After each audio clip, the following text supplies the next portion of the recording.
som fiskeriminister, som nestleder i Arbeiderpartiet, og snart fru Brendli. Det en stor glede for meg å ønske dere alle velkommen til Vinterstrøing sin 4. revy her i Vadsø. Her i Tana. Det har sine sider å bo i en statsrådleilighet midt i Oslo. Det er vanskelig å opprettholde det tradisjonelle sjøsamiske laksefisket i Oslofjorden. Jeg har ikke tall på alle de gangene traktoren mine blir tøvet bort fra parkeringsplassen sin i Bygdøy allé.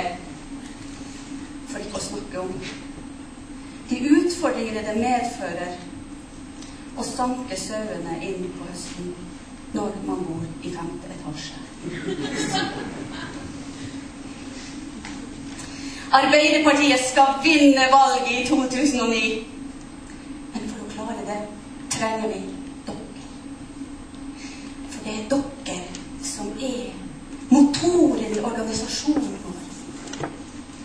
Jeg er bare kirsebæret på toppen av kaka.